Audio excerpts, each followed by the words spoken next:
You ask Tiger to solve. This deals with linear equations with one unknown. The final result is n equals 5. Let's solve it step by step. Group all constants on the right side of the equation.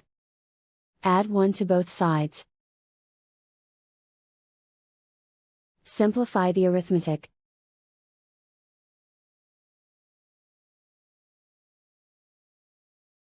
Isolate the n.